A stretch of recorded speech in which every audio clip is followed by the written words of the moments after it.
یہ سورہ مبارک کا نماز کا جزو لازم ہے،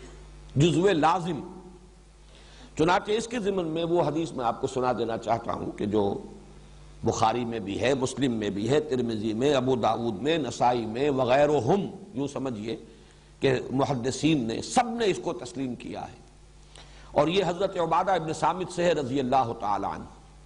وہ فرماتے ہیں کہ حضور نے ارشاد فرمایا لا صلاۃ لمن لم یقرأ بفاتحۃ الکتاب،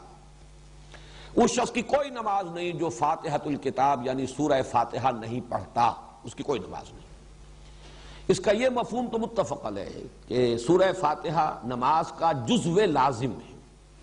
البتہ اس کے بعد اختلاف ہے، آیا جماعت کی شکل میں جب نماز ادا کی جائے تو امام کے ساتھ ہر مقتدی کا پڑھنا بھی واجب ہے یا نہیں؟ اس میں تین آراء ہیں ہمارے ہاں، دو انتہائی آراء ہیں، ایک درمیانی رائے ہے۔ ایک رائے جو ہمارے ہاں تو بہت ہی معروف ہے، مشہور ہے، اس لیے کہ امام ابو حنیفہ کی رائے ہے، فقہ حنفی کا بڑا اہم مسئلہ ہے، اور ہماری عظیم اکثریت جو ہے آبادی کی وہ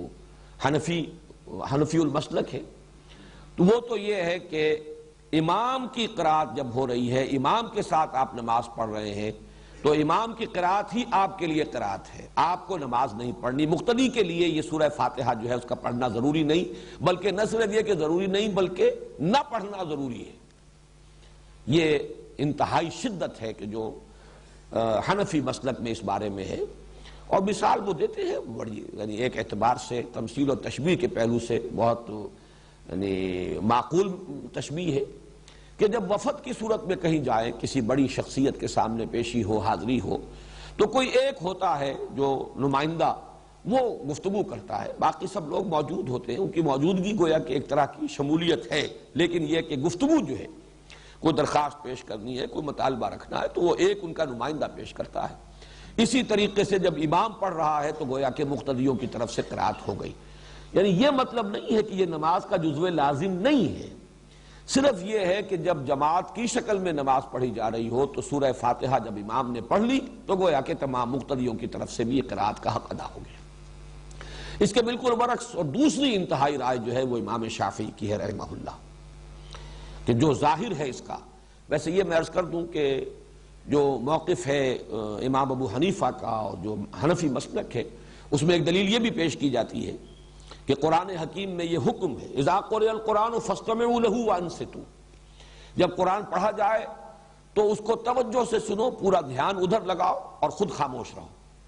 اگرچہ یہ دلیل جو ہے در حقیقت بنتی ہے تیسری رائے کے لیے جو میں بعد میں عرض کروں گا، لیکن اسے بھی جو حنفی المسلک لوگ ہیں وہ اپنے موقف کی دلیل کے طور پر پیش کرتے ہیں۔ اس کے بالکل برعکس ہے، وہ گویا کہ اس حدیث کے جو الفاظ ہیں اس پر مبنی ہے، ظاہر الفاظ لا صلاۃ لمن لم یقرأ بفاتحۃ الکتاب، اور حدیث یقیناً اتنی قوی ہے، اتنی مستند ہے، اپنے سند کے اعتبار سے اتنی اعلیٰ رتبے کی ہے کہ ظاہر بات ہے کہ اس سے اونچا رتبہ تو کوئی اور ہو نہیں سکتا کسی حدیث کا، سند کے اعتبار سے، روایت کے اعتبار سے۔ تو امام شافعی کی رائے یہ ہے کہ ہر نمازی مقتدی بھی پڑھے، پڑھنے کے پھر ان کے ہاں مختلف انداز ہیں،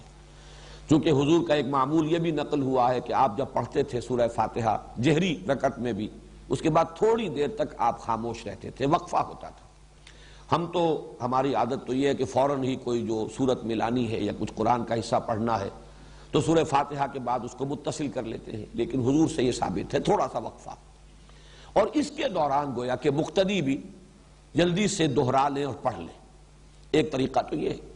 اور ایک یہ ہے، اور یہ بھی حضور کے معمول کے ساتھ مناسبت رکھنے والا ہے، کہ آپ نماز میں سورہ فاتحہ پڑھتے تھے تو ہر آیت پر رکتے تھے۔ یہ وقفہ جو ہے یہ گویا کہ کفایت کر جاتا ہے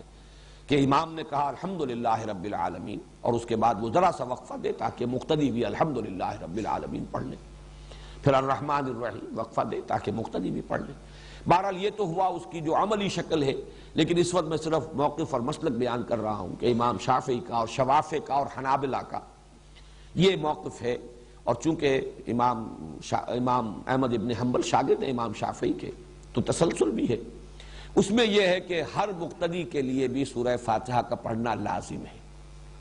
معتدل مسلک ہے امام مالک کا رحمہ اللہ، امام دار الہجرہ، چونکہ وہ امام مدینہ ہے، اس اعتبار سے ان کی بات بہت سے پہلوؤں سے بہت وقی بھی ہے۔ حدیث کا بھی سب سے پہلا مجموعہ جو ہے موطا امام مالک، یہ گویا کہ اولین مجموعہ ہے جس کو کہ فقہی جو بھی ابواب ہیں ان کی شکل میں مرتب کیا گیا۔